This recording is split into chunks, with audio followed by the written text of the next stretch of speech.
Ciudad de México. Llegamos. Aquí estamos.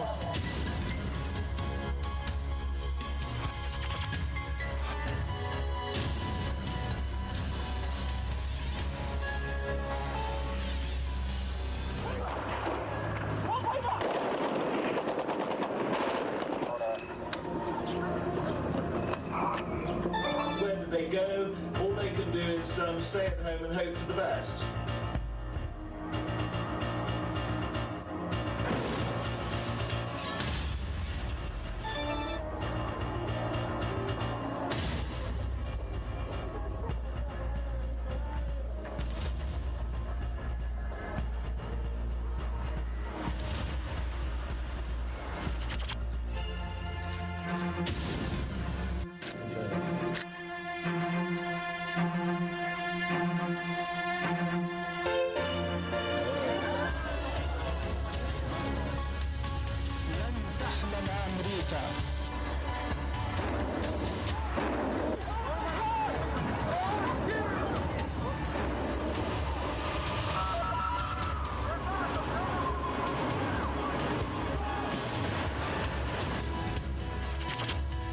Either you are with us or you are with the terrorists.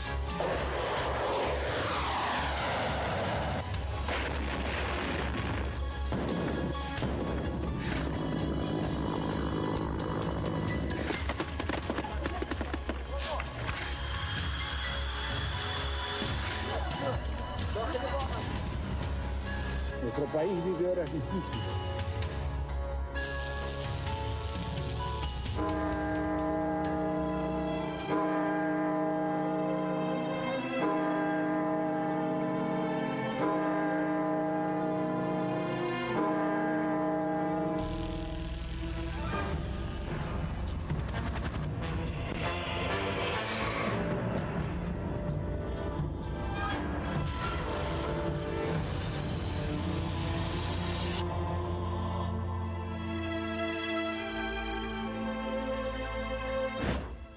Lo ocurrido este año que termina deja poco espacio al optimismo.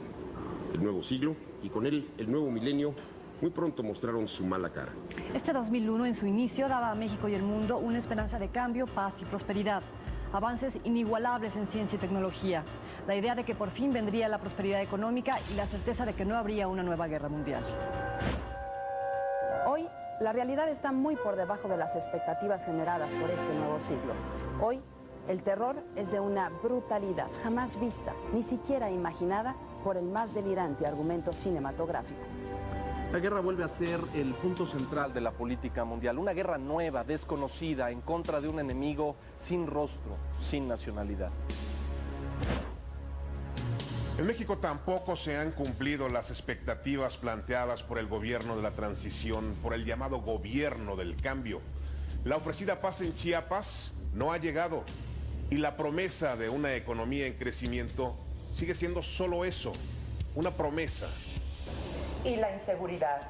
La inseguridad se agrava, nos aniquila. El crimen y la violencia se amparan en la impunidad. Su proliferación nos hace sentir en la orfandad, completamente vulnerables.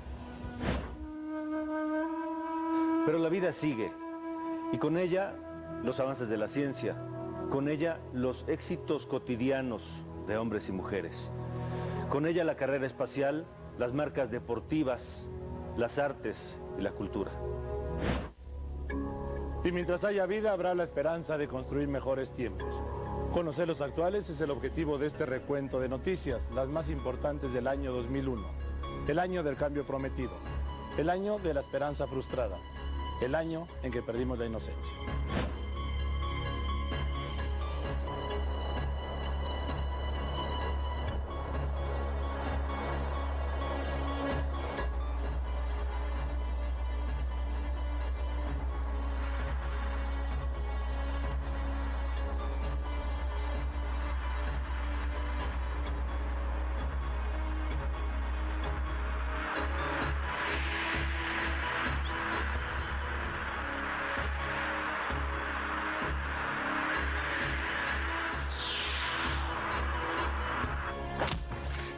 Seguridad pública, un problema creciente.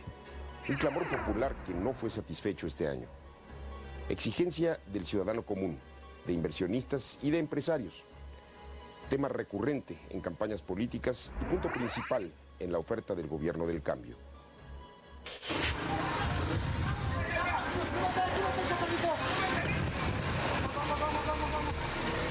No te acerques.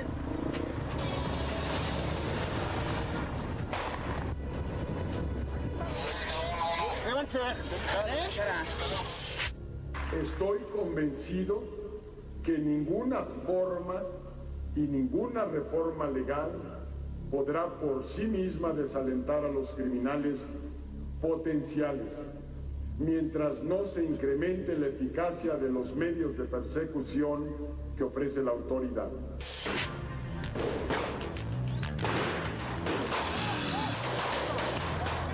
Seguridad pública. Escasos resultados en nuestro país en este año que termina.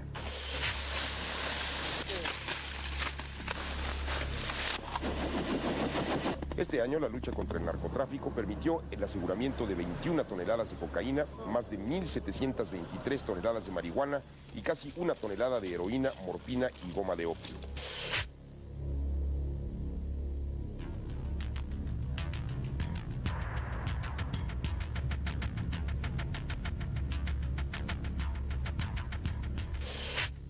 Hechos y realidades que contrastan. Se decomisa y se destruye más droga, sí, pero crece el consumo en nuestro país, sobre todo de cocaína. Hoy el 5.3% de los niños y jóvenes de nuestro país han tenido contacto ya con la cocaína. Casi 5,000 personas fueron aprehendidas por narcotráfico. Entre otros, Gilberto García Mena, alias El June, presunto líder de una célula del Cártel del Golfo, capturado el 9 de abril, después de permanecer varios días en una reducida cámara secreta en su residencia en Tamaulipas.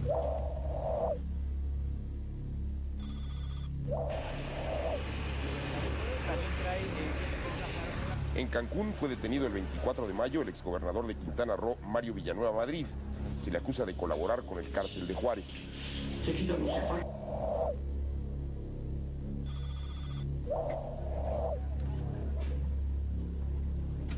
Otro pez gordo, Alcides Ramón Magaña, alias El Metro, presunto líder del Cártel de Juárez en Quintana Roo, aprehendido el 13 de junio.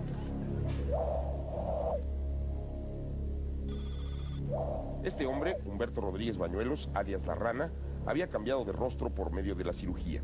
Estaba en la cárcel de Tijuana y ahí, en su celda, se descubrió que era el principal gatillero de uno de los carteles de drogas más violentos del país, el de los hermanos Arellano Félix. El ultraenemigo de ese cártel de las drogas, Joaquín Guzmán Loera, alias El Chapo Guzmán, urdió toda una red de corrupción para fugarse del penal de alta seguridad de Puente Grande, Jalisco, el 19 de enero. El Chapo sigue prófugo. Este es uno de los muchos ejemplos de la impunidad. Esa realidad que es la constante y la causa principal del aumento de todo tipo de delitos. La impunidad es el paraíso del crimen organizado. Y dentro de él el tráfico de indocumentados arroja multimillonarias ganancias. En México operan 100 organizaciones criminales dedicadas al tráfico de personas. Anualmente obtienen ganancias superiores a 300 millones de dólares. El tráfico de indocumentados en la frontera norte siguió cobrando su cuota en vidas. Pero en la frontera sur, la frontera olvidada, miles y miles de indocumentados entraron a México, algunos de paso a Estados Unidos, otros para quedar enganchados en otra faceta del crimen organizado. La mayoría de las mujeres centroamericanas que entran al país ilegalmente se ganan la vida en la prostitución. Muchas son menores de edad. Ya tengo un año de trabajar aquí, nunca me ha pasado esta es la primera vez que me pasa porque lo vienen y no lo avisan. Las detenidas más tardan en ser deportadas que en regresar a suelo mexicano. Pero la impunidad más irritante, la más lacerante, tiene que ver con los llamados delitos de cuello blanco. Vía extradición fueron traídos a México este año el exregente y exsecretario de Turismo Óscar Espinosa Villarreal, acusado de peculado por más de 400 millones de pesos. y el exbanquero Carlos Cabal Peniche, presunto responsable de la mayor estafa financiera que se haya cometido en el país. Espinosa Villarreal y Cabal Peniche enfrentan proceso. La impunidad en el centro del problema de la inseguridad y con ella la proliferación de secuestros, homicidios y robos. Regresaremos con este recuento del año en que se perdió la inocencia. Muere el Curro Rivera, el toreo mexicano pierde una de sus glorias. Terremoto en El Salvador, 700 muertos y 45,000 damnificados. Incontenible protesta popular derroca al presidente de Ecuador, Yamil Maguad. Su puerta son 35.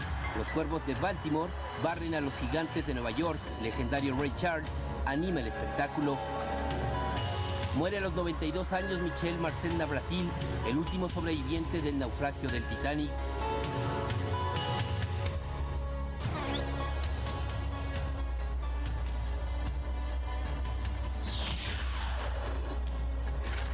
Los secuestros, una realidad escalofriante y sobrecogedora, son la evidencia contundente de que la inseguridad es la asignatura pendiente, la promesa incumplida del gobierno del cambio, la verdad lacerante que rompe ilusiones en este año de la inocencia perdida.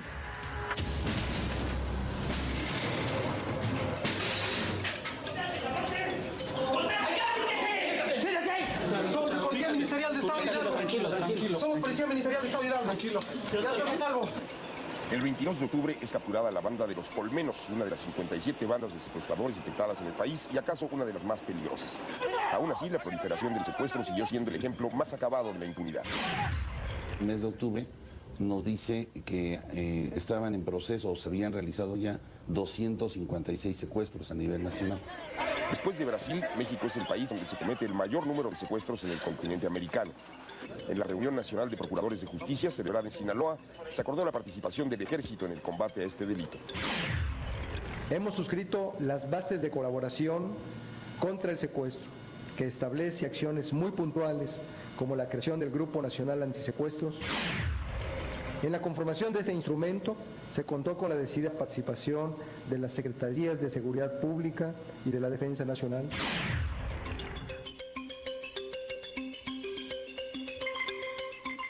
Las ejecuciones de personas aparentemente ligadas al narco siguieron causando incertidumbre y temor en todo el país. El 29 de mayo aparecieron en el interior de una camioneta abandonada en las calles de la Ciudad de México 3 cadáveres. Eran Jesús Carrola, el exdirector de la Policía Judicial Capitalina, y sus 2 hermanos.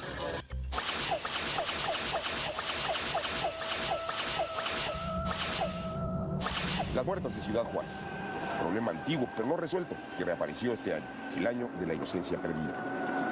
La pesadilla comenzó hace 8 años, pero la impunidad sigue cobijando a los responsables de estos homicidios. Entre el 5 y el 20 de noviembre fueron encontrados 8 cadáveres más de jóvenes violadas y asesinadas. Aumenta así a más de 260 el número de mujeres muertas violentamente en Chihuahua desde 1993. Las mujeres de Chihuahua exigen la renuncia del procurador y de la fiscal especial del caso. Y es que hasta el día de hoy hay 500 desaparecidas en Ciudad Juárez.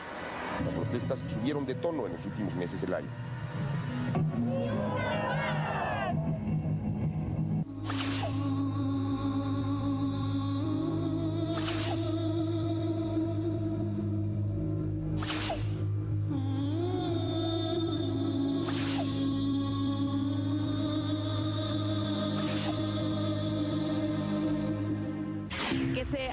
Verdadera, una investigación real sobre los casos, que los responsables se encarcelen y se sentencien. De la renuncia del procurador, también de Zully Ponce y de la encargada de la Fiscalía Especial. Las investigaciones de los asesinatos en Ciudad Juárez están en curso. Eso aseguran las autoridades. Mientras, la sociedad civil reclama la detención y castigo de los asesinos. Pero la impunidad sigue cobijándolos. La inseguridad, con su cara más violenta, también alcanza este año a altas esferas del gobierno.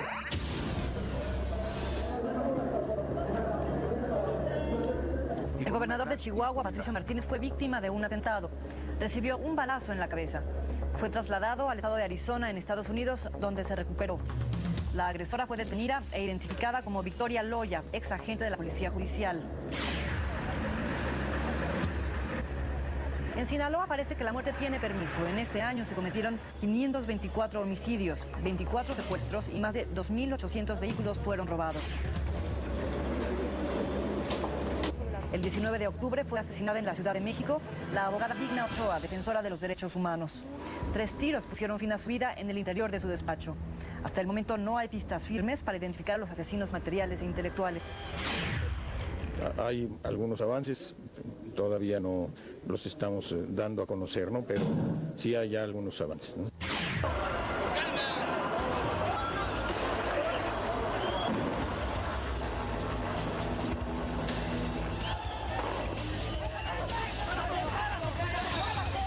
En la lógica de la impunidad, el barrio Bravo de Tepito en la Ciudad de México fue escenario de violentos disturbios el 7 de febrero y el 24 de marzo.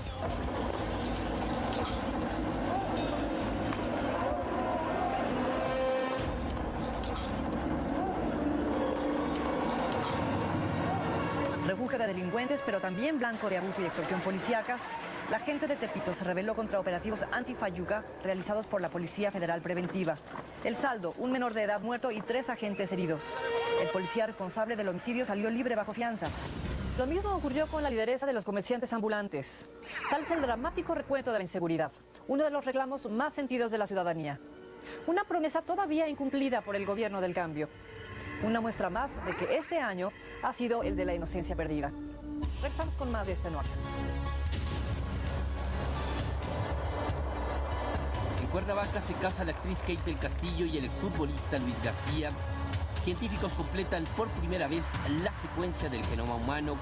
Global y Fóbicos destacan la violencia en Cancún durante el Foro Económico Mundial.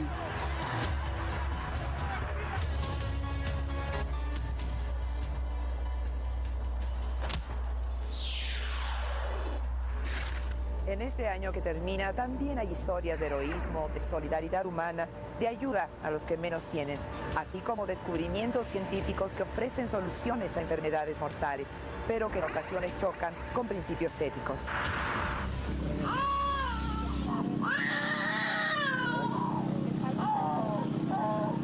Una abogada de 30 años de edad, maestra en antropología, sorprendió a todo México a lograr lo que parecía imposible. No lo pude agarrar, está el palo. Socorro Sierra, también rescatista voluntaria de la Cruz Roja, acudió al llamado de emergencia al poblado tomatero de Villa de Arista, en San Luis Potosí. Un niño de 3 años de edad había caído a un pozo de más de 130 metros de profundidad y no más de medio metro de diámetro. El niño jugaba sobre una piedra que tapaba el pozo cuando resbaló y se precipitó. Quedó atrapado a 50 metros de profundidad. Pasaron 8 horas ante la dificultad del rescate. 8 horas de tensión, de sufrimiento. Los socorristas no encontraban la forma de sacarlo, pero Socorro Sierra, poniendo en juego su vida, se ofreció a bajar para salvar al pequeño Sergio Turbiates de 3 años de edad, y después de 2 intentos... No, abajo, los otros abajo, para que esperen al niño. Al niño. Ya está, ya está.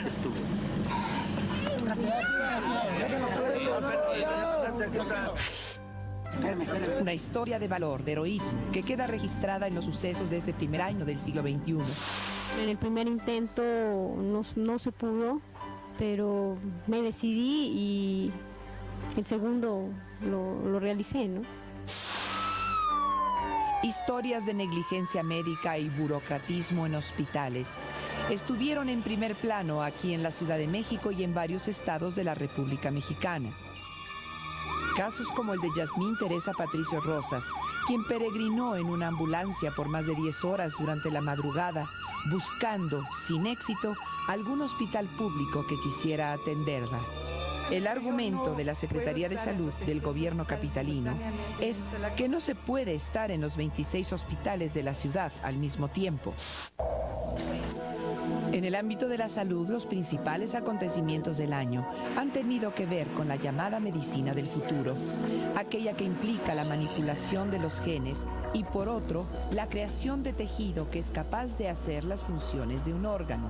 El presidente de los Estados Unidos, George Bush, autorizó que fondos federales fuesen otorgados a varios institutos que cuentan con 61 líneas celulares para la investigación, es decir, Cuando una pareja que no puede tener hijos de manera natural requiere de la fertilización in vitro, emplea ciertos embriones para procrear y el resto lo dona para la investigación.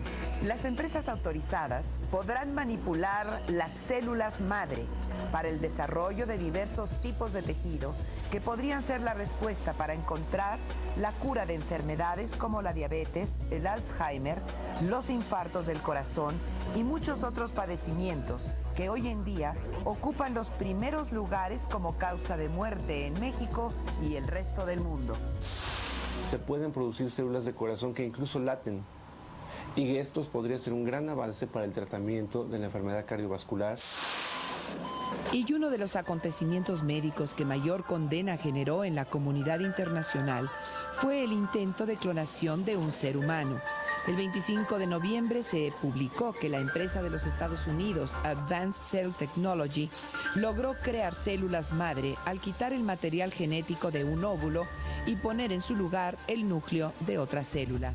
El óvulo, al ser manipulado, se dividió hasta formar 8 células que murieron. Tanto el Vaticano como el presidente George Bush condenaron tal acción, ya que representa el primer paso para la clonación de un ser humano. Donde ocurre el encontronazo. En menos de 4 meses, el tren ligero se vio involucrado en 3 accidentes de consideración. El saldo, 4 muertos, decenas de heridos, la destitución del director de Servicio de Transporte Eléctrico de la Ciudad de México y 3 conductores declarados culpables que ahora están en libertad bajo fianza. Errores humanos, negligencia, impunidad, pero también heroísmo y generosidad. Y en medio de estos extremos, la impotencia frente a las tragedias naturales. Regreso con el recuento del año 2001, año en el que se perdió la inocencia. Se corre en México por primera vez la serie Kart de automovilismo. Cae el telón de la vida para el actor dramático Luis de Icaza, su última novela, Carita de Ángel, su última película, La Ley de Herodes. Furor en la Ciudad de México durante la presentación de los Backstreet Boys, uno de los eventos musicales más esperados por el público juvenil. La película mexicana Amores Perros es nominada por la Academia, pierde el Oscar frente al Tigre y el Dragón.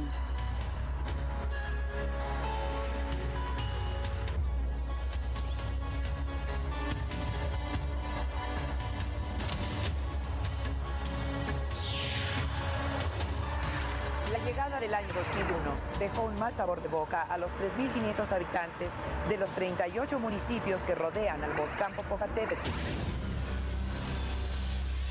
Y es que la erupción de rocas incandescentes que iniciaron el 18 de diciembre del año 2000 obligaron a cientos de familias a pasar la Navidad en albergues. Las habían desalojado en forma ordenada y relativamente rápida y ubicado en 21 refugios de los estados de Puebla, Morelos, México y Tlaxcala. El 27 de diciembre del 2000 se daba por terminada la emergencia. Hubo tiempo de regresar a casa para recibir el 2001 y empezar así el año nuevo. El Popocatépetl se calmó con el inicio del año que está por terminar. El 22 de enero volvió a lanzar material incandescente y provocó alarma entre los habitantes de los alrededores. Don Goyo estuvo en calma hasta el pasado 10 de diciembre, día en que volvió a presentar exhalaciones. La cultura de donación de órganos aún es pobre en nuestro país. Sin embargo, algunas personas ya toman conciencia de ello. Tal es el caso de María Guadalupe Olague, joven de 21 años de edad, quien falleció en un accidente automovilístico en Tijuana, Baja California. Una semana antes de su muerte, María había hecho el papeleo necesario para donar sus órganos. Nos comentó que ella cuando muriera sí quería donar sus órganos. Como le digo a mi esposo, tal vez no pensó que fuera a ser tan pronto, ¿verdad? Pero sí, ese era su deseo. Gracias a los órganos de María Guadalupe, Elizabeth Méndez y otras 4 personas más tuvieron una nueva oportunidad de vida. Yo agradezco a todas las personas que se inscriban en este programa de donación. El Pacífico mexicano sufrió este año los embates de varios huracanes. Uno de ellos fue Juliet, en el mes de septiembre, que alcanzó la categoría 4. Julieta afectó las costas de los estados de Michoacán, Nayarit, Jalisco, Sonora, Sinaloa y Baja California Sur. En ese estado dejó 2 muertos y 4 heridos, destrozó carreteras y puentes, ocasionó cortes en las líneas de fibra óptica y dejó sin comunicación telefónica al municipio de Los Cabos. En Sonora dejó 40,000 damnificados y también severos daños a carreteras en Guaymas y Ciudad Obregón. Televisa es una empresa con responsabilidad social. Prueba de ello son los logros de la Fundación Teletón, que a 5 años de existencia ha logrado beneficios para miles de niños y niñas con discapacidad de distintos estados del país. Esto es lo que México necesita y refleja el día de hoy. Hechos, no palabras. Los resultados de Teletón están a la vista. 3 centros de rehabilitación infantil Teletón, o CRITs, funcionan ya. Uno en el Estado de México, otro en Jalisco y este mes, el pasado 7 de diciembre, fue puesto en marcha el CRIT de Oaxaca. Se ha anunciado la construcción de un centro Teletón más en el estado de Aguascalientes.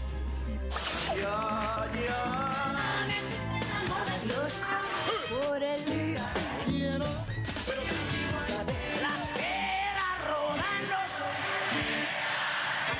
La realización del 5º Teletón fue un éxito, la expresión nuevamente de una movilización sin precedentes de los mexicanos a favor de los niños con discapacidad. Estamos esperando con el corazón, México, mi senda. La Fundación Televisa también ha realizado este año una tarea sin precedentes contra graves rezagos de nuestra sociedad, la desnutrición y la falta de educación. Donde algunas gentes apuestan al odio, nosotros apostamos al amor. Donde algunas gentes apuestan a la destrucción, nosotros estamos apostando a la construcción. Donde algunos apuestan a la muerte, nosotros estamos apostando a través de ustedes a la vida. La Fundación Televisa ha desarrollado importantes proyectos sociales, entre los que podemos destacar Goles por la Educación. Ahí está el servicio, Zamorano, gol.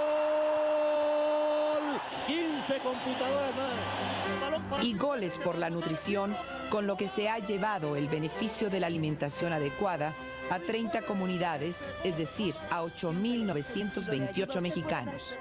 La Fundación Televisa también ha promovido la dotación de lentes para niños de escasos recursos con deficiencias visuales, a través de un programa en el que figuras de los medios participan tirando penaltis. Adelante Lolita, viene el disparo y la atajó Raúl. Pues 50 lentes Lolita. Encantada. Una labor social de largo alcance que ahora trabaja en la donación de córneas y la realización de trasplantes para niños de escasos recursos, así como la donación de vacunas a comunidades marginadas. Regresamos con más de este recuento del 2001, año de transición y de expectativas no cumplidas, año que cambió al mundo radicalmente, año de la inocencia perdida. Rebelión de negros en Cincinnati, Estados Unidos. Decretan toque de queda por 4 días. Naciones Unidas condena a Cuba por violar derechos humanos. México se abstuvo de votar. La escritora y periodista mexicana Elena Poniatowska recibe el premio Alfaguara de novela por su obra La piel del cielo.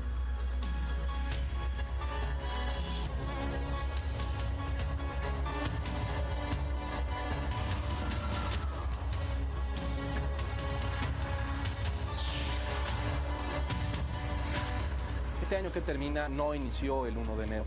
Tampoco el 11 de septiembre con los atentados en Estados Unidos. No comenzó el 7 de octubre, cuando la noche se iluminó con las explosiones de la Primera Guerra del siglo y del milenio. Este año inició un día de verano, un día como otro cualquiera. El día en que un hombre de barba y de turbante dirigió un mensaje al mundo. Pero el mundo no lo escuchó. Era verano, era otro mundo.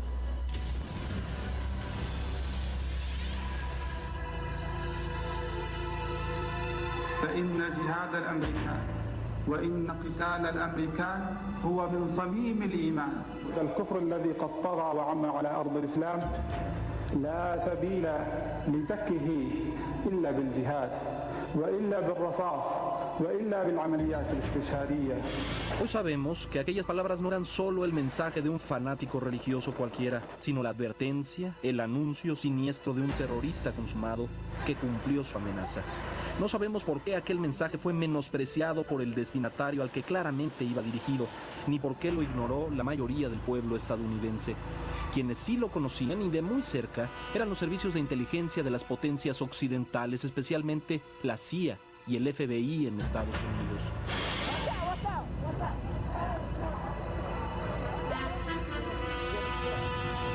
Bin Laden fue acusado de planear el primer atentado contra las Torres Gemelas en 1993, cuando hizo estallar una bomba en uno de los estacionamientos. Bin Laden fue también señalado como el autor intelectual de los bombazos en las embajadas de Estados Unidos en Kenia y Tanzania en 1998.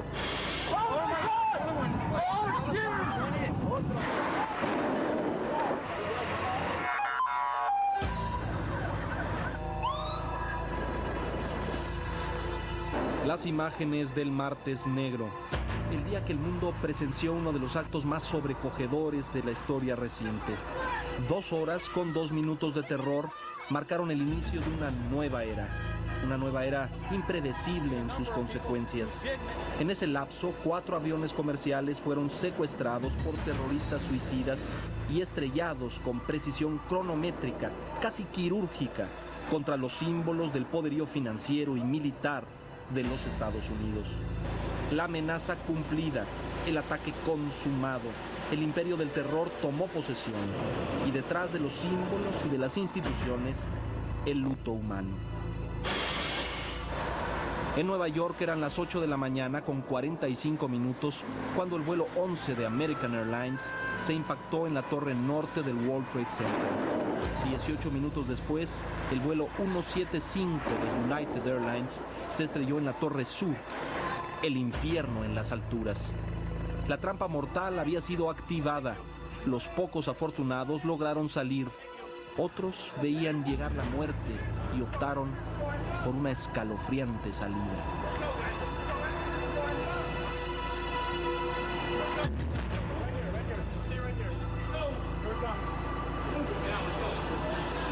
And we heard a big bang, and then we saw smoke coming out, and everybody started running out, and we saw the plane on the other side of the building, and there was smoke everywhere, and people were jumping out the windows.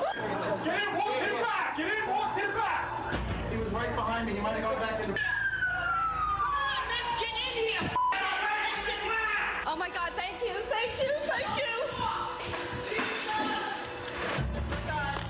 Oh my God! You're right! Oh my God, you saved my life! You saved my life, thank you! I hope I live. It's coming down on me. Here it comes. I'm getting behind the car. Las Torres Gemelas en llamas y con 2 aviones incrustados en su estructura todavía estaban de pie. Una mujer, sabiendo que tenía poco tiempo, le arrebató unos segundos a la muerte para hablar, por última vez, con su esposo. Sean, it's me. I just wanted to let you know I love you, and I'm stuck in this building in New York. I'm praying that the building or a bomb went off. We don't know, but there's lots of smoke, and we just wanted you to know that I love you, Mama.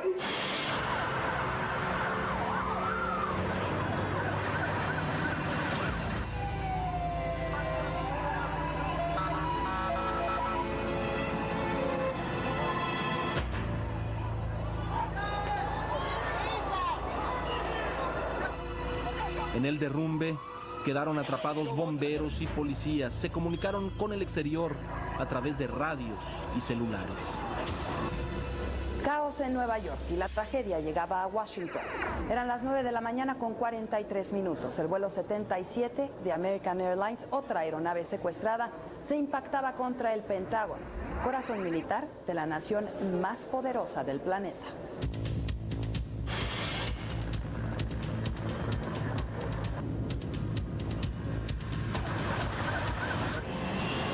Cuarto avión, el vuelo 93 de United Airlines, cayó en el condado de Somerset, en Pensilvania. Las grabaciones de la cabina revelaron que además del pánico que se vivió a bordo, los secuestradores forcejearon con los pasajeros. Gracias a ello, el avión no fue impactado en puntos estratégicos del poder político estadounidense, como se dijo después: la Casa Blanca, Campo David o el Capitolio. Lo que ocurrió a bordo del vuelo 93 de United también fue vivido en tierra por los controladores aéreos de Cleveland. En punto de las 9 de la mañana con 32 minutos, los controladores escucharon gritos en la cabina del avión.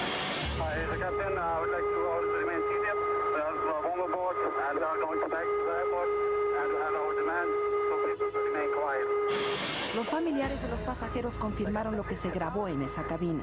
Durante el forcejeo que hubo a bordo, varios miembros de la tripulación y pasajeros utilizaron sus celulares para dar cuenta de la situación y, por vez, despedirse de sus seres queridos.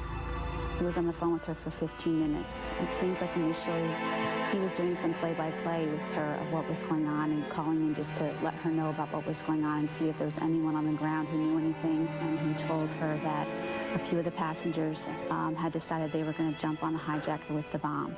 Otra de las llamadas la realizó Jeremy Click.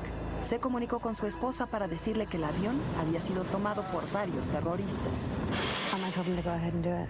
I trusted his instinct and I said, do what you have to do. I knew that I thought he could do it. ¿Y qué pasaba mientras tanto con los altos mandos en los Estados Unidos? ¿A dónde estaba el presidente George Bush? ¿A dónde el vicepresidente Dick Cheney? Era el inicio de una guerra que ha cambiado al mundo, que terminó con todas las expectativas de prosperidad que trajo el nuevo siglo. Regresamos.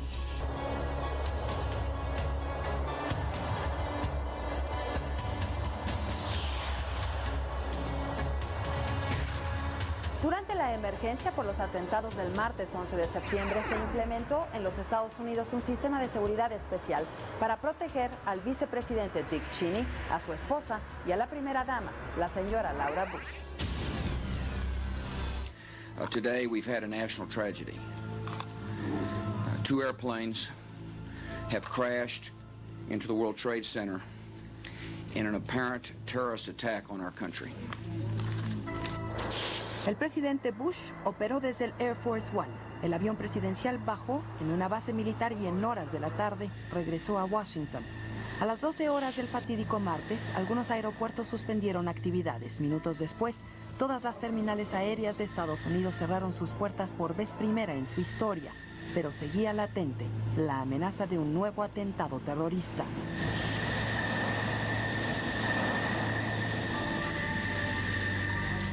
El 27 de septiembre, el jefe del Pentágono, los comandantes de los altos mandos militares y dos generales de mediano rango fueron autorizados para derribar sin consultar al presidente los aviones comerciales que representaran una amenaza a la seguridad de la nación. Entre tanto, los mercados se paralizaban. Wall Street cerró sus puertas durante varios días. Reabrió hasta el 17 de septiembre.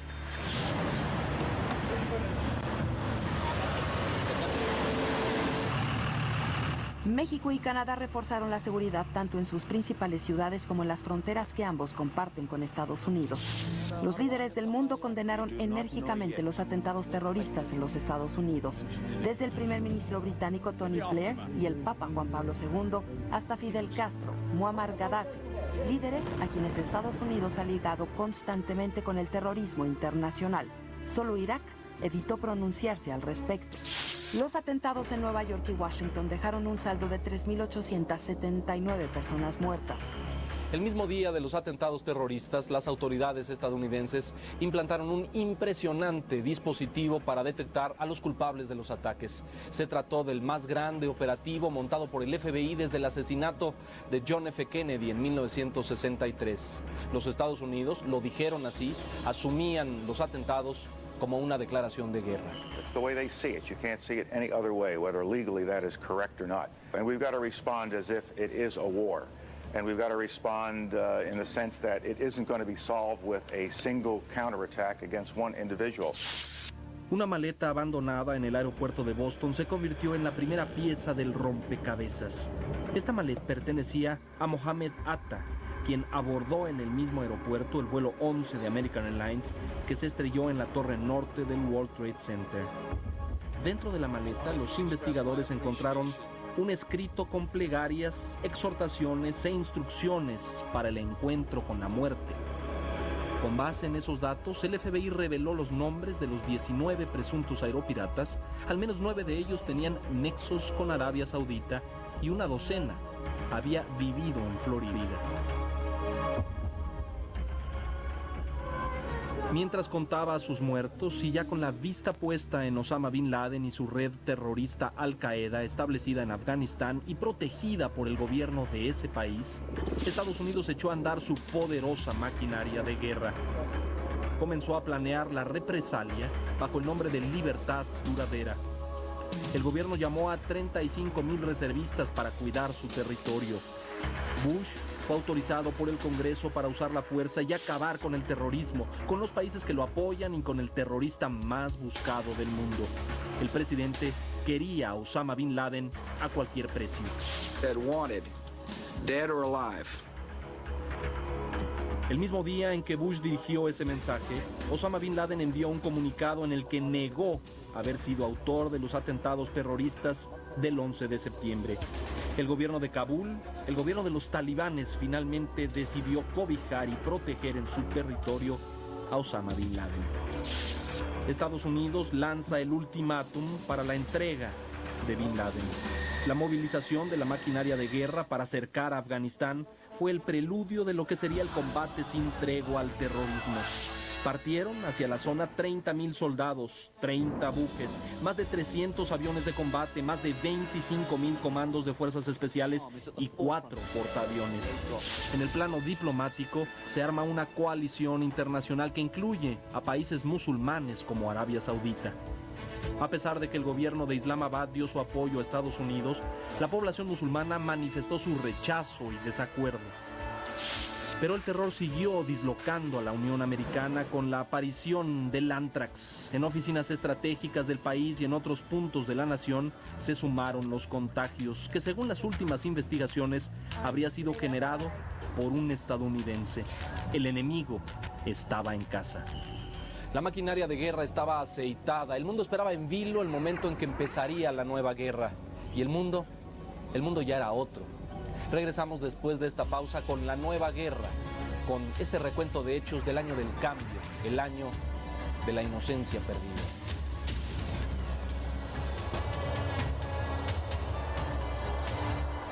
Reyesidio en Nepal. El príncipe heredero asesina a balazos a toda la familia real.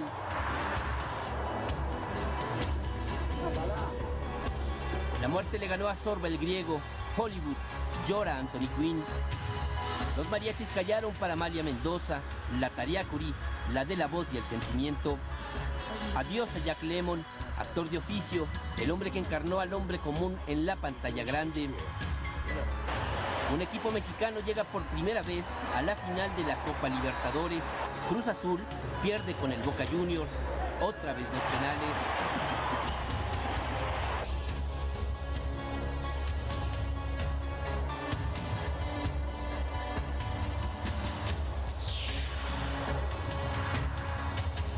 El 7 de octubre, 26 días después de los atentados en Nueva York y Washington, inició la nueva guerra, la primera del nuevo siglo y del nuevo milenio.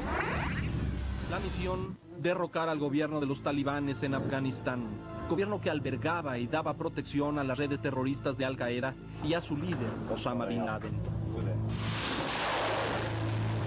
Decenas de misiles Tomahawk fueron lanzados desde portaaviones y submarinos emplazados en el mar Arábigo. Bombas estadounidenses y británicas empezaron a caer sobre Kabul, la capital, sobre Kandahar, el bastión espiritual de los talibanes, sobre la norteña Mazar-e-Sharif, Jalalabad al este y Kunduz al oeste.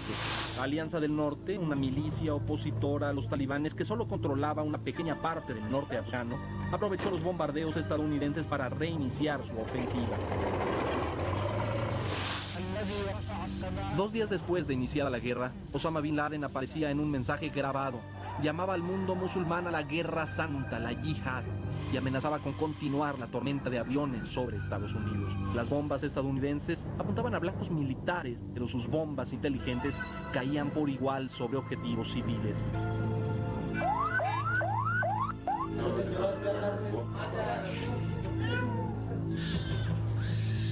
Decenas de miles de afganos huían hacia el vecino Pakistán. Otros se convertían en refugiados en su propia tierra. Aparecía la amenaza de la hambruna y del helado invierno. El 3 de noviembre, Osama Bin Laden aparecía de nuevo en un video. Juró la destrucción de Estados Unidos. En medio de la psicosis se buscaban códigos cifrados en los mensajes de Bin Laden. En el frente de guerra, Estados Unidos conseguía en menos de una semana la supremacía aérea. Comandos de fuerzas especiales de Estados Unidos y de la Gran Bretaña entran a territorio afgano. Definen nuevos blancos para los bombardeos. Defensas antiaéreas del Talibán, campos de entrenamiento terrorista de Al-Qaeda y la posible ubicación de Osama Bin Laden. El 9 de noviembre se gana la primera batalla de la nueva guerra. Tras varias semanas de bombardeo estadounidense y de asedio de la Alianza del Norte, la milicia opositora captura la estratégica ciudad de Mazar-i-Sharif, al norte de Afganistán. La lucha por Mazar-i-Sharif deja una matanza de más de 600 milicianos extranjeros que apoyaban al Talibán, que habían caído prisioneros y que se sublevaron en el fuerte, donde se les retenía.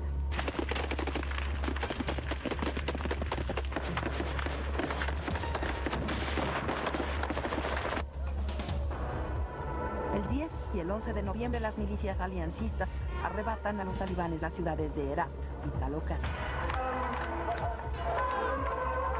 El 12 de noviembre los talibanes abandonan Kabul, la capital del país. La Alianza del Norte ya tiene el control de casi la totalidad del territorio afgano. A los talibanes solo le quedaba un gran bastión, Kandahar, y el sur, el centro religioso y político del tambaleante gobierno fundamentalista y sede de su líder espiritual, el mulá Mohamed Omar, quien promete defenderlo hasta la muerte. Sobre Kandahar, Estados Unidos intensifica sus bombardeos. El 26 de noviembre el Pentágono da luz verde a la entrada masiva de infantes de marina. Se inicia así la cacería de Osama Bin Laden entre las montañas de Afganistán. El 6 de diciembre el mulá Omar se rinde. Los talibanes entregan su último reducto, justamente 2 meses después de iniciada la nueva guerra. El mulá Omar sigue armado y ha desaparecido. Los bombardeos y las operaciones de los últimos días de los infantes de marina se han concentrado en la región llamada Tora Bora, donde se dice está guarecido Osama Bin Laden. El hombre del turbante y la barba parece haber desaparecido bajo la tierra. Los bombardeos en Tora Bora alcanzaron ya al egipcio Ayman al-Zawahiri, el segundo en el mando de la estructura terrorista de Al-Qaeda. El tercer hombre fuerte de Al-Qaeda, Mohamed Atef, murió a mediados de noviembre a manos de las fuerzas especiales estadounidenses cerca de Kabul. Era el cerebro militar y el responsable de entrenar a miles de fundamentalistas dispuestos a matar y a morir. Entre el 27 de noviembre y el 5 de diciembre se discutió en Bonn, Alemania, el futuro de Afganistán. Representantes de todas las tribus del país, convocadas por Naciones Unidas, firman un acuerdo para formar un gobierno de transición. El 13 de diciembre el gobierno de los Estados Unidos difunde un video en el que Osama Bin Laden acepta haber planeado los atentados del martes 11 de septiembre. Y no solo eso, se jacta de los resultados, aunque reconoce que no pensaba que causaría tanto daño como el que causó. La batalla de Afganistán en la guerra contra el terrorismo parece llegar a su fin. ¿Y qué sigue? Esa es la pregunta que todos nos hacemos. Irak, Sudán, Irán o Libia. Países que han respaldado al terrorismo islámico parecen estar en la mira de esta nueva guerra con la que el mundo dejó de ser lo que era y que hoy nadie se atreve a vaticinar lo que será. Regresamos con más del recuento de este 2001, el año de la inocencia perdida. Entra en erupción el volcán Etna de Sicilia, al sur de Italia. La selección mexicana llega a la final de la Copa América. Gana Colombia, el equipo anfitrión. Jugamos como nunca, perdimos como siempre.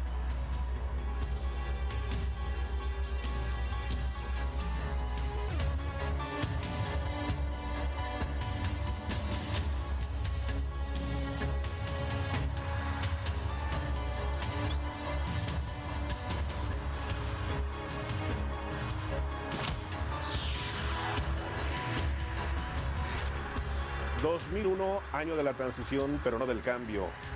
De expectativas no satisfechas. El gusto duró poco hasta que se perdió la inocencia. Quienes auguraron la muerte del PRI tras las elecciones del 2 de julio se equivocaron. 30 procesos electorales en 14 estados se celebraron este año. En 4 se eligió gobernador. Estuvieron en juego 1.275 cargos de elección popular, 265 diputaciones de elección directa y 1.006 presidencias municipales. El PRI ganó 601 alcaldías, el PRD 177, el PAN 172. Las 52 restantes fueron para otros partidos. Respecto de las diputaciones locales, el PRI obtuvo 180 curules por elección directa, el PAN 50, el PRD 31 y otros partidos 4. Del total de votos emitidos, 9.406.000 fueron para el PRI, 6.783.000 para el PAN y 4.030.000 para el PRD. El resto para otros partidos. En este año los conflictos electorales no estuvieron ausentes. En Yucatán poco faltó para que la violencia se desatara. Fue un conflicto entre ese estado y la federación. Al final se impusieron la ley y la cordura, pero tuvieron que transcurrir 62 días de tensión. El PRI perdió la gubernatura. El PAN, aliado con el PRD, el PT y el Verde Ecologista, llevó al triunfo electoral a Patricio Patrón Laviada. Y hoy podemos decir que obtuvimos la victoria. Y por supuesto creo que este es un triunfo de todos los yucatecos. En Tabasco se realizó una elección extraordinaria para gobernador. El PRD impugnó la legalidad de la victoria reivindicada por el candidato priista Manuel Andrade. Las elecciones se repitieron. El abanderado del PRI volvió a ganar.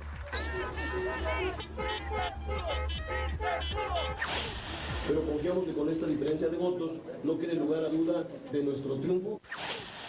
En Michoacán el PRD fue por la revancha. Apoyado por la coalición Unidos por Michoacán, su candidato Lázaro Cárdenas Batel puso fin a una larga historia de gobiernos priistas. En todos los procesos electorales que tuvo el país pudieron ser resueltos. No hubo ningún conflicto postelectoral de carácter importante. El mapa político nacional quedó así. El PRI gobierna en 17 entidades del país, el PAN gobierna en 6 y el PRD en 2. 7 más son gobernadas por alianzas. En el año de la transición, el poder legislativo no fue el colaborador sumiso y fiel de otros tiempos. Ahora el Ejecutivo propone y el Legislativo dispone. Ninguno de los 8 partidos representados tiene mayoría absoluta. El quehacer legislativo se ha vuelto más complicado. Sin consensos, no hay avance.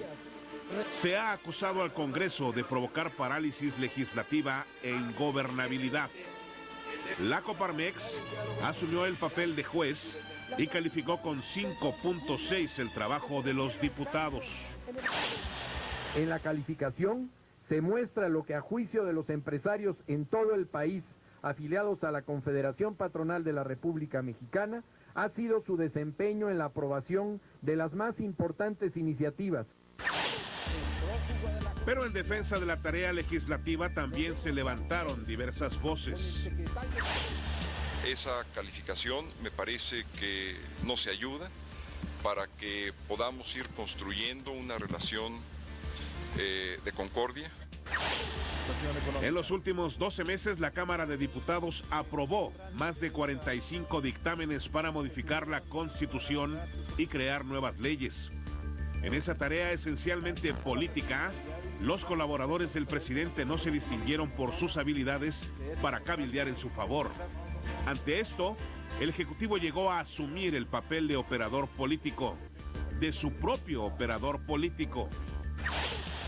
Esta es la primera legislatura del milenio y sé que trabajando juntos será recordada por los mexicanos del mañana como la que contribuyó a consolidar la democracia y sentó las bases del México moderno. Este año correspondió al PRI responder el primer informe de gobierno. El Poder Legislativo ha actuado con seriedad y compromiso con la sociedad mexicana, ejerciendo sus facultades constitucionales, nunca para obstruir el desempeño de la función pública, nunca para obstaculizar por afanes protagónicos o partidistas.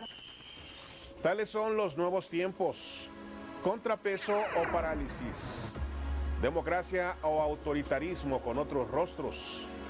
¿Qué papel jugaron los partidos políticos? Regreso en este recuento del año de la transición, el año de la inocencia perdida.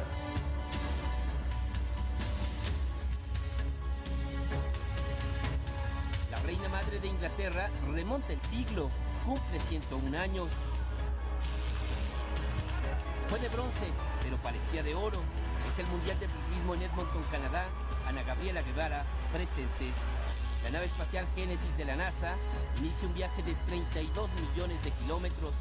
Regresará a la Tierra en 3 años con muestras de material solar. Muere Carlos Jan González, le decían el profe, y era uno de los políticos más influyentes de México.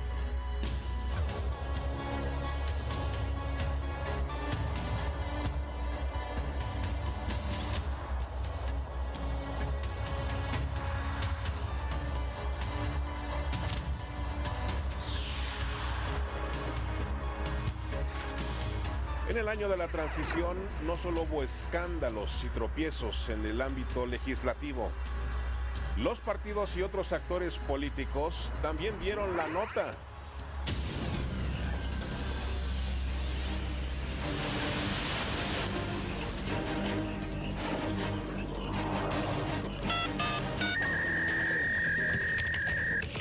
El 7 de julio se descubre una red de espionaje telefónico. Resultó ser operada por funcionarios del Estado de México. Todas las críticas recayeron sobre el viejo aparato priista. Los objetivos de espionaje eran principalmente dependencias federales y estatales, así como miembros de diversas organizaciones políticas. Días después, el 19 de julio, varios periódicos de circulación nacional publicaron un desplegado aparentemente firmado por 18 gobernadores priistas. Acusaban al presidente Fox de realizar una campaña de agresión, desprestigio y linchamiento contra gestiones estatales y municipales distintas a su filiación política. La noche de aquel viernes 20 de julio en el noticiero, uno por uno, empezando por Miguel Alemán, gobernador de Veracruz, los priistas se deslindaron de esa publicación. Y en el caso concreto de Veracruz, no fui consultado y me deslindo totalmente de ese desplegado. Lo mismo ocurrió con las declaraciones de Amalia García contra el líder moral del PRD. En abril pasado, y en el marco del Congreso Nacional Perredista, celebrado en Zacatecas, la presidenta nacional de ese partido le dijo a Cuauhtémoc Cárdenas que la Alianza por México no sirvió, que fue un fracaso, y pidió a Cárdenas que se jubilara del PRD. Para una gran ciudad, grandes acciones. Desde diciembre del 97, un gobierno diferente, gobierno del Distrito Federal. La ex jefa de gobierno en el Distrito Federal, Rosario Robles, fue acusada por el PAN de un desfalco por 600 millones de pesos, presuntamente gastados en propaganda. No se le encontró responsabilidad, pero se investiga a sus colaboradores. Para el PAN, el triunfo de Vicente Fox en las elecciones del 2 de julio solo fue una noche de fiesta. La cascada de victorias electorales que entonces muchos de sus militantes y simpatizantes creyeron ver, simple y llanamente se desvaneció. En los procesos electorales locales de este año, el PRI recibió 5% más de votos que los obtenidos en las elecciones presidenciales del 2000. En el mismo periodo, el PAN perdió 15% de votos y el PRD mostró un ligero avance. El PAN no solo ha tenido que asumir esta realidad, también ha tenido que acostumbrarse a la forma de actuar y gobernar del hombre que apoyó para presidente de la República.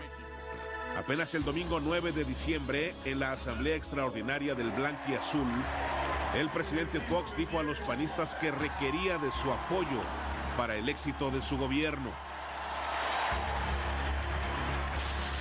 Tenemos que trabajar juntos, tenemos que tenernos confianza, que no nos hagan dudar ni los medios de comunicación ni nadie.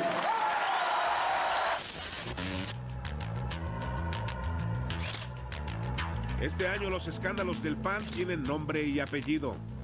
Francisco Solís, diputado local, fue fotografiado en centros nocturnos con tangas en la mano y bebidas alcohólicas. El PAN se deslindó. El diputado se divierte como quiere, en forma particular. Acción Nacional en esto no le pone reglas a nadie. Pero si me pasan en vivo se las digo, ¿cómo ven? El alcalde de Tultitlán, José Antonio Ríos Granados, no se quedó atrás. No se conformó con prestar patrullas y oficinas del ayuntamiento para la filmación de una película, también actuó en ella. Desde hoy toman el caso el grupo especial. Asistió a la premiere en estado inconveniente y discutió con pobladores. Le dijeron que en lugar de actuar se pusiera a gobernar. Recibió un reconocimiento de la Asociación de Locutores de México y el presidente municipal llegó en limusina y acompañado de edecanes. Visitó el Vaticano y dijo que invitó al Papa a venir a Tultitlán. Acción Nacional respaldará toda aquella acción que signifique o que el alcalde regrese al cumplimiento de sus deberes como debe ser, para lo que los ciudadanos lo votaron y para lo que el PAN lo apoyó, y de no ser así, el PAN se deslindará de semejante atrocidad que está cometiendo como alcalde. Y estos hijos de la... El numerito protagonizado por el diputado Rigoberto Romero avergonzó al PAN. Estos que traen uniforme, estos son las ratas, estos son los que roban a la sociedad. Además de orinar en la vía pública, el legislador por Baja California Sur agredió a golpes y palabras a los policías que lo detuvieron. ¡Eres una rata! ¡Eres una rata! Aunque el diputado negó los hechos, los policías dijeron que el hombre estaba borracho. Después de tomar 2 cervezas, y estos hijos de la justicia. Por eso hoy anunciamos el rompimiento con el gobierno que no le ha cumplido a México. El Partido Verde Ecologista, antiguo aliado del PAN, no tardó mucho en decirse desilusionado de Vicente Fox como presidente. Como candidato, el abanderado panista asumió compromisos que como presidente no cumplió, aseguró la dirigencia de ese partido. El 2001 ha sido para México el año de la transición, pero no del cambio. Algunos dirán que los acontecimientos internacionales han afectado los planes de gobierno. Razones que unos aceptarán y otros no. El proyecto de nación que ayer promovió Vicente Fox hoy parece estar opacado por el desencanto y la incertidumbre. Para no pocos mexicanos, el famoso hoy del candidato Fox, ahora en voz del presidente, suena a mañana o quizás nunca. Regresamos con más en este recuento del año de la inocencia perdida. Por fin llega el oro para Ana Gabriela Guevara, victoria en los Juegos de la Buena Voluntad en Australia, explosión de una fábrica de químicos en Toulouse, Francia, 19 muertos. La mexicana Nancy Contreras gana oro en el Mundial de Ciclismo de Amberes, Bélgica.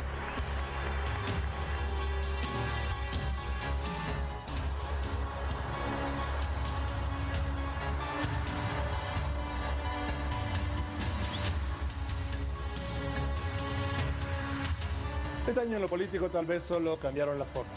Cambiaron las formas de hacer política en la presidencia y también en el Congreso. El Poder Judicial también dio muestras de no permitir subordinación alguna frente a los otros poderes, sobre todo ante el Ejecutivo. Hoy es una realidad la separación de poderes, pero eso que es sin duda un activo democrático ha complicado entre comillas y para algunos, la toma de decisiones en un entorno en el que fondo y reglas no han cambiado. Y no solo eso, no se han desmantelado las estructuras que se anunció iban a desmantelar y no se han construido las estructuras que también se anunció iban a construir, lo que abre un espacio lleno de riesgos. ¿Cuál? La parálisis. Y un espacio lleno de tentaciones. ¿Cuál? De los días de instancias e instituciones. Es el choque del cambio ofrecido y la inercia de la realidad. Vayamos por partes en este recuento. El inicio del año presagiaba una solución al conflicto de Chiapas. 7 años después de iniciado, nunca habíamos estado tan cerca de lograrlo. Protesto guardar y hacer guardar la Constitución política de los Estados Unidos mexicanos.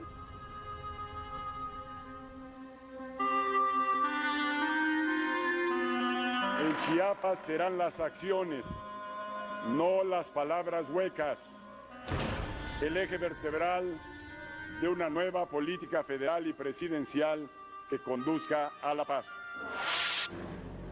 Fox enviaba al Congreso como una de sus primeras acciones de gobierno, quizá la primera, la llamada Ley Cocopa, la iniciativa de reformas constitucionales en materia indígena elaborada 5 años antes por legisladores de todos los partidos políticos y aceptada por LZLN, pero congelada en el anterior gobierno. El 8 de enero, el LZLN anunciaba que realizaría un recorrido por 10 estados y que vendría a la Ciudad de México. Comandante. Así, desarmada, partía la caravana zapatista desde San Cristóbal de las Casas rumbo a la Ciudad de México aquel sábado 24 de febrero. En 33 autobuses y 44 vehículos con escolta de la Policía Federal Preventiva, la caravana zapatista pasó por Oaxaca, entre otros estados, Michoacán, Morelos, Puebla, Veracruz, Tlaxcala e Hidalgo.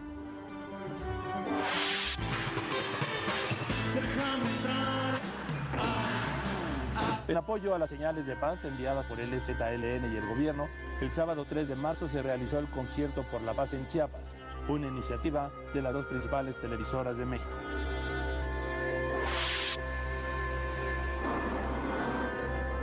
El jueves 8 de marzo, el LZLN entraba por Milpa Alta a la Ciudad de México.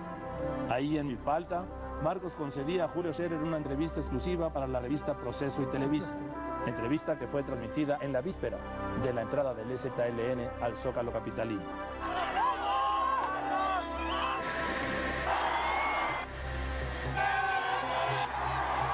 El domingo 11 de marzo, la comandancia del LZLN llegaba al corazón del país. Entraba al Zócalo, a la plancha de la Ciudad de México.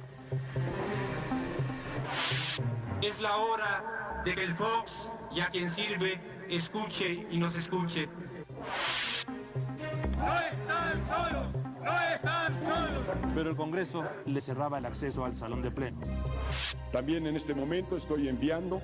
El presidente Fox busca entonces encontrarse con Marcos. Se lo propone por medio de una carta que tardó horas en llegar, de Los Pinos al Periférico Sur, pero que finalmente llegó.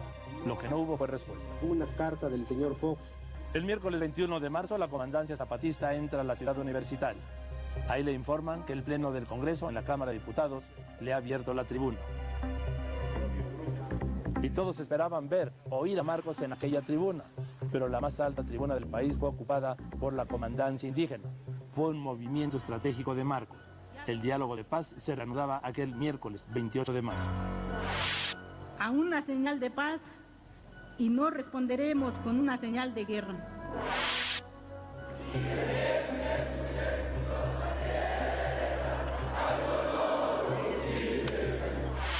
Se reinicia el diálogo entre el gobierno federal y entre los propios zapatistas.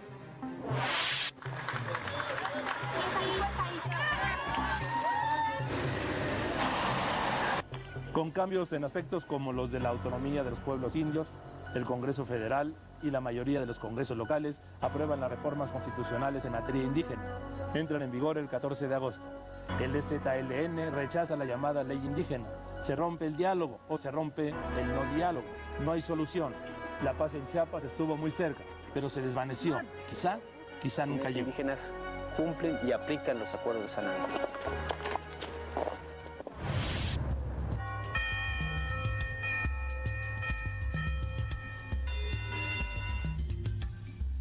El tiempo de la política tocó este año al tiempo convencional y llevó la polémica a detalles nunca antes vistos, algunos en el terreno del absurdo. Y hemos atacado a fondo durante este año los problemas críticos. El 17 de enero el presidente Fox anunciaba la reducción del horario de verano de 7 a 5 meses. La decisión no era suficiente para Andrés Manuel López Obrador, quien lo anulaba en el Distrito Federal. Otra vez llegando tarde, Andrés Manuel. Ya te dije que tú calentares las 8 en punto.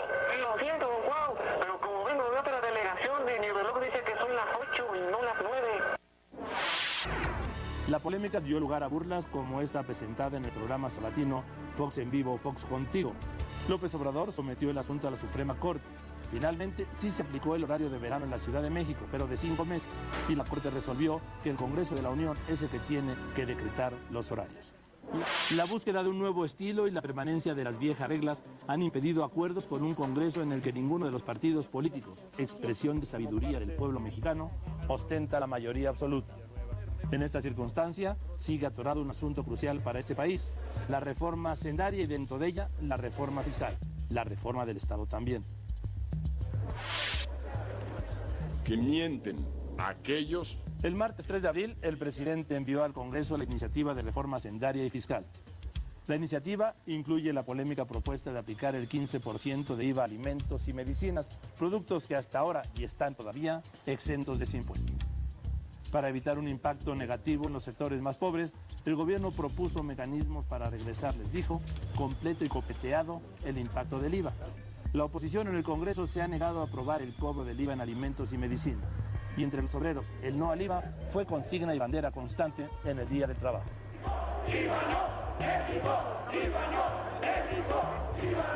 La constante ha sido el choque entre las expectativas de cambio y la inercia de la realidad, sí, de la realidad.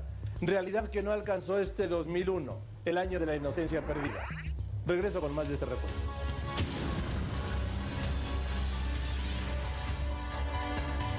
Un misil ucraniano derriba por accidente a un avión ruso que volaba de Israel a Siberia, 78 muertos. México es elegido para ocupar un asiento en el Consejo de Seguridad de la ONU. Barry Bonds conecta su home run número 72, impone nueva marca en las grandes ligas. Muere Bozo, el payaso que hizo reír a 3 generaciones de niños mexicanos.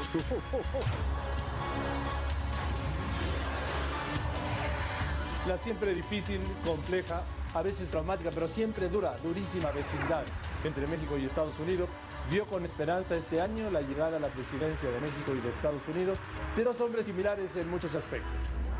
Vicente Fox en México y George Bush en Estados Unidos, que se reunieron 6 veces en este año que termina.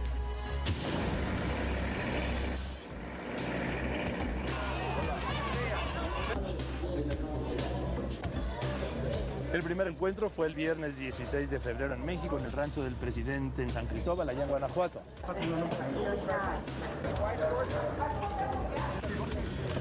Fue la llamada Cumbre de las Botas. Era el primer viaje al extranjero del presidente Bush, que había tomado posesión apenas 27 días antes.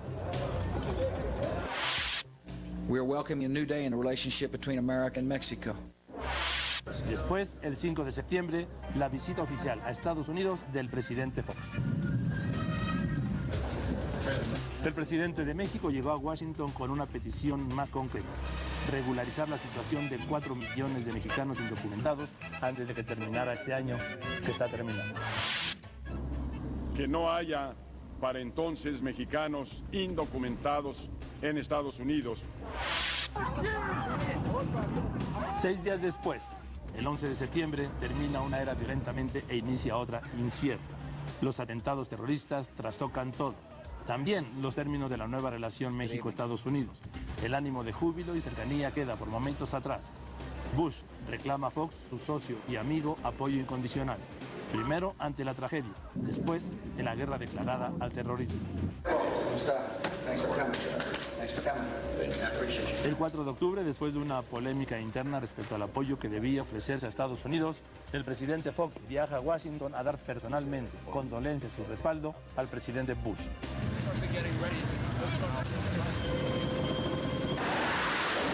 El domingo 7 de octubre, cuando empezaba el bombardeo de Afganistán y con él la guerra, aquí en México el presidente Fox y los 8 partidos políticos del país firmaban un pacto que denominaron Acuerdo Político para el Desarrollo Nacional.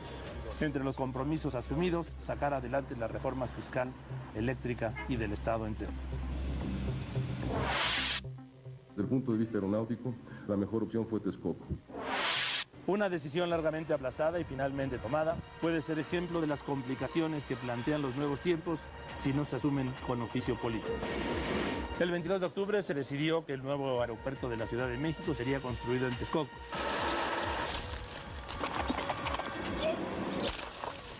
El gobierno federal expropió los terrenos donde se levantará la nueva terminal aérea, pero la decisión no estaba amarrada con los ejidatarios expropiados.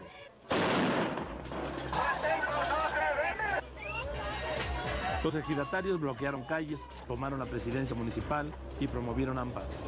Su irritación creció después de saber que el metro cuadrado de sus tierras se les iba a pagar a 7 pesos. 7 pesos el metro. Entonces trasladaron su protesta a la Ciudad de México.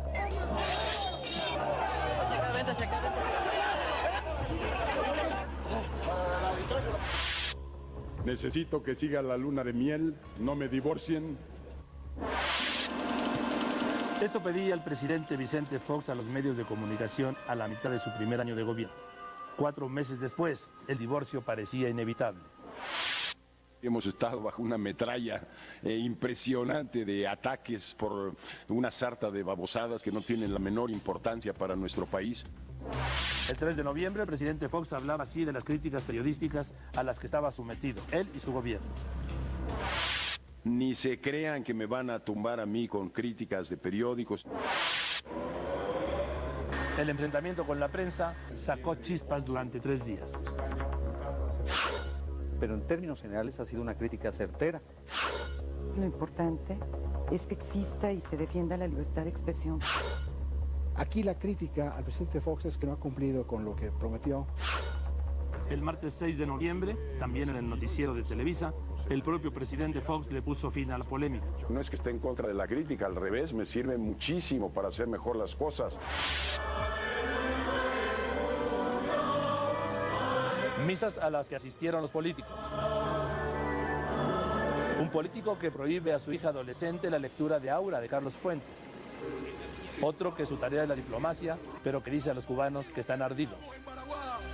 El poder sometido, como nunca, qué bueno, al escrutinio público.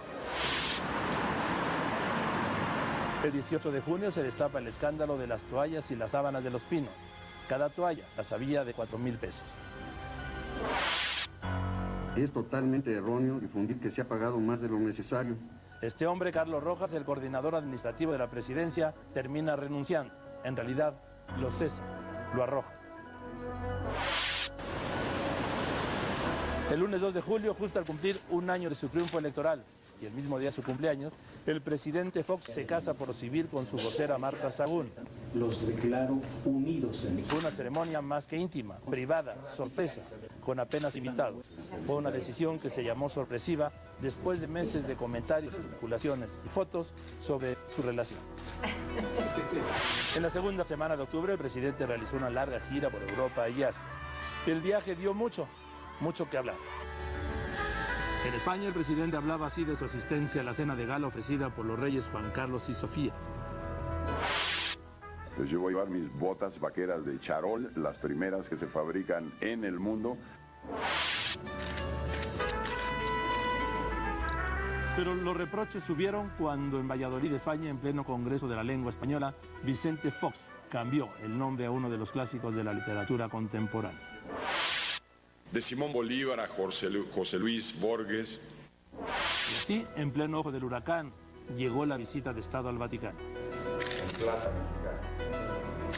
El Papa recibió por separado, solo, en forma oficial, pero insisto, solo al presidente de México, pues la Santa Sede no reconoce su matrimonio civil. Su esposa Marta Sagún fue recibida después en privado y así, con el fondo de la Basílica de San Pedro, el presidente de México y su esposa dejaban registro del viaje al centro de su fe.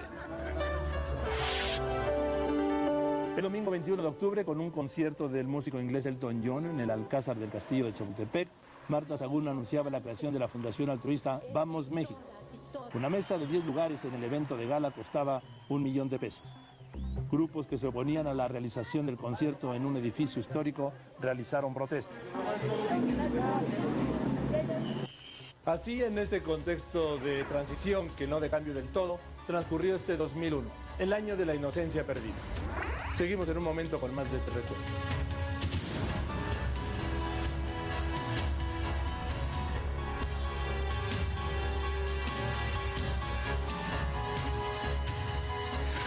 El joven equipo de los Diamantes de Arizona derrota a los legendarios Yankees de Nueva York y gana por primera vez la Serie Mundial de Béisbol. El actor y comediante Chucho Salinas muere a los 73 años en un accidente automovilístico. La afición futbolística respira y explota en júbilo. La selección mexicana consigue el último boleto para el Mundial de Corea-Japón.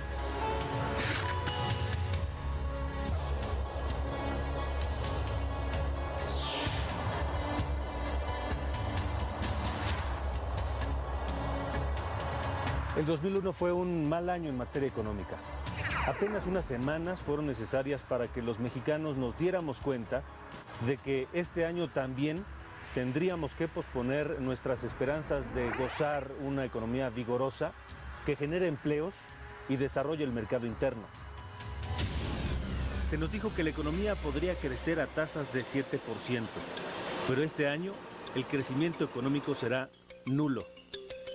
Hubo en ello razones externas, sobre todo la recesión en Estados Unidos y la caída en picada de los precios del petróleo.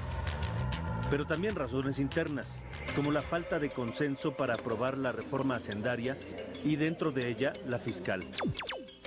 Este es un reformón, bueno, toda la reforma es un reformón.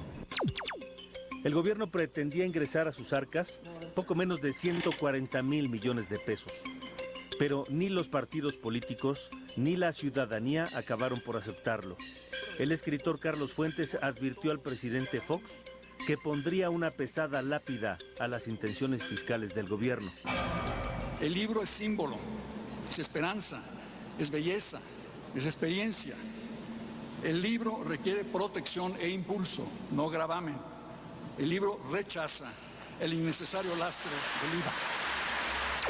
A lo largo del año se presentaron diversas propuestas fiscales alternativas, pero ninguna alcanzó el consenso de los legisladores.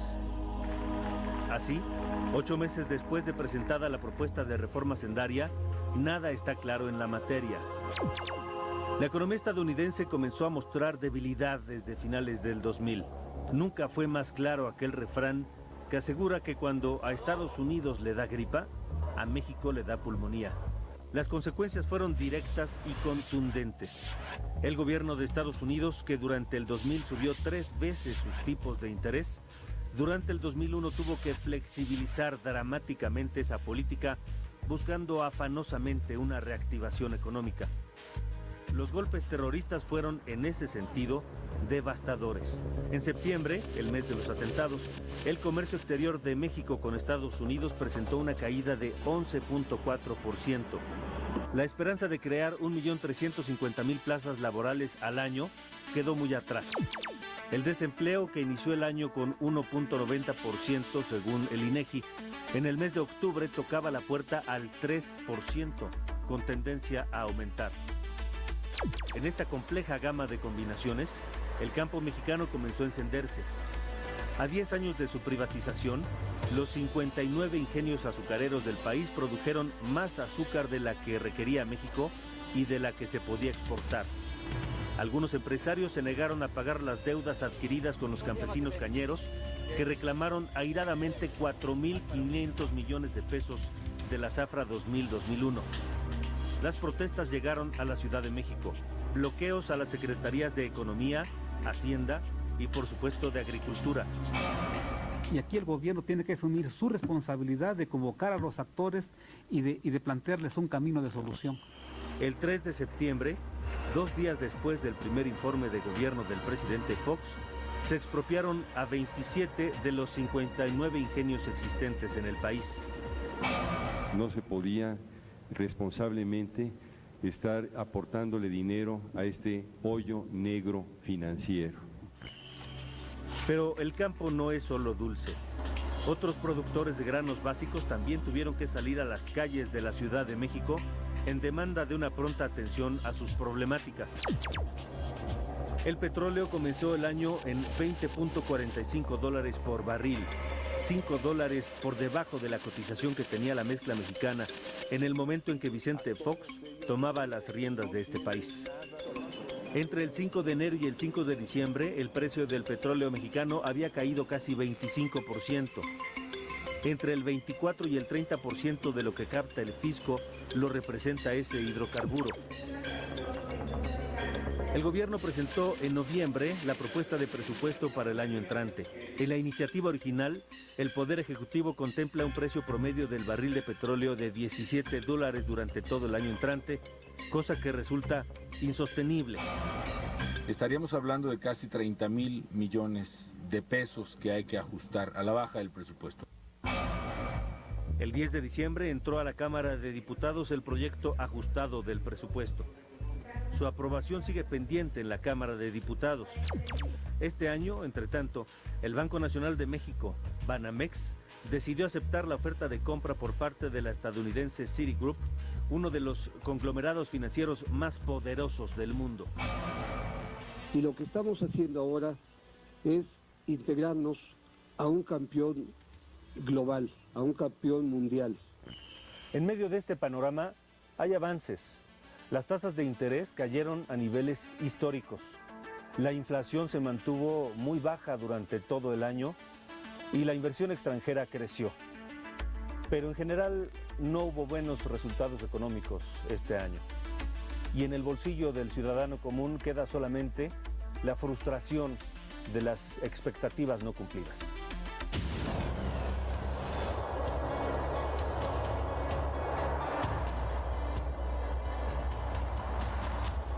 Se va el último juglar. Una larga enfermedad acaba con la vida del maestro Juan José Arreola. Se realiza con éxito el quinto Teletón, establece nueva marca de recaudación. El volcán Popocatépetl vuelve a mostrar su furia eruptiva, pero vuelve a la aparente calma. Cae el presidente de Argentina, Fernando de la Rúa, tras una ola de protestas populares por la política económica. Huye en helicóptero de la Casa Rosada, sede oficial del gobierno. Su sucesor, el peronista Adolfo Rodríguez, decreta la suspensión de pagos de la deuda externa argentina.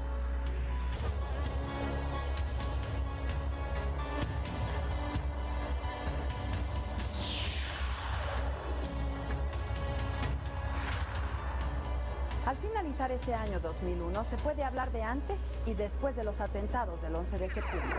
Pero, lamentablemente, en una y otra era, antes de aquel martes negro y después incluso, la violencia ha sido parte inseparable del desarrollo de la humanidad.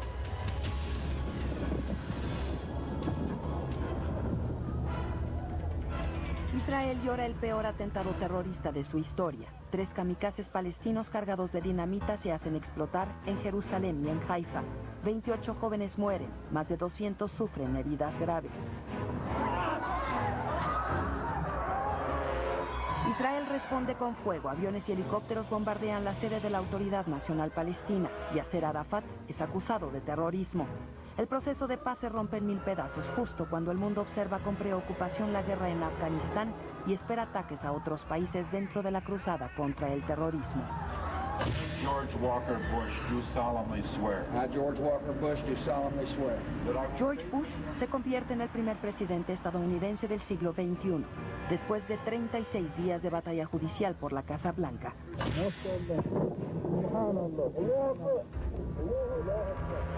El 2 de marzo, el gobierno de los talibanes en Afganistán decide destruir 2 budas gigantes que eran patrimonio de la humanidad.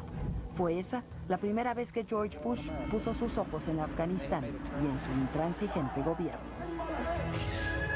El 10 de junio, Timothy McVeigh amanece en la antesala de la muerte. Es ejecutado con inyección letal por el atentado de Oklahoma que dejó 168 muertos en 1997. Estados Unidos ya había olido la pólvora del terrorismo. El Papa tiene Parkinson, confirma su médico personal. La noticia conmueve al mundo católico. Los problemas de salud no impiden al Papa cumplir en los primeros días de mayo 3 objetivos de su pontificado: pisar la ortodoxa Atenas y los lugares donde predicó San Pablo, orar en una mezquita, la de Damasco, y visitar Kiev, sede de la ortodoxia. Un matrimonio prohibido vuelve a sacudir los cimientos del Vaticano. El arzobispo de Zambia, Emmanuel Milingo, se casa con la coreana María Sung. Durante 2 meses el arzobispo disfruta las mieles del placer terrenal. Ante amenazas de excomunión y el llamado del Papa, Milingo regresa al seno de la iglesia. Su penitencia, el confinamiento en un monasterio de Calabria, donde pasa todos los días rezando y meditando.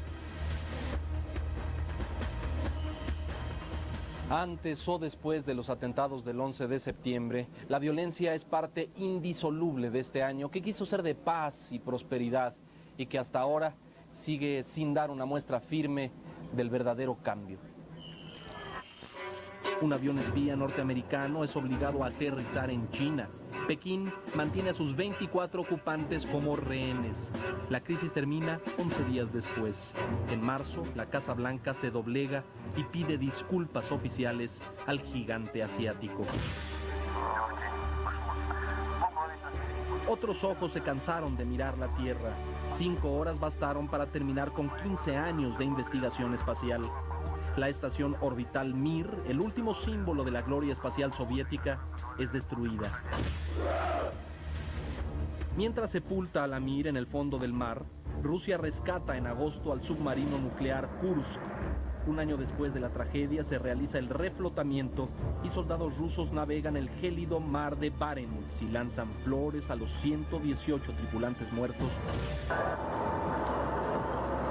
El miedo, la tragedia y el fantasma del terrorismo se apoderan una vez más de Nueva York el 12 de noviembre. Un avión de American Airlines cae en la zona residencial de Queens. Mueren 260 personas, en su mayoría de origen dominicano. 3 días después de la tragedia se confirma, fue una falla mecánica.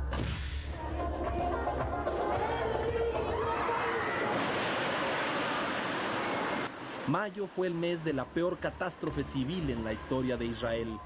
Una boda se convierte en el funeral de más de 25 personas. 2 pisos de un salón de fiesta se colapsan ante la cámara de un aficionado. La imagen conmueve al mundo entero. Cualquiera diría que me hice el muerto para ver qué entierro me hacían. Se tambalea el socialismo en América. Lo impensable, Fidel Castro, el hombre fuerte de Cuba, se desvanece ante su pueblo el 23 de junio. En un acto masivo de 2 horas bajo el sol sofocante de La Habana, Fidel Castro se desmaya ante 70,000 cubanos. 10 minutos sale del foco y de la lente de las cámaras. Un equipo de médicos informa que el cansancio ha hecho mella en el ánimo del comandante.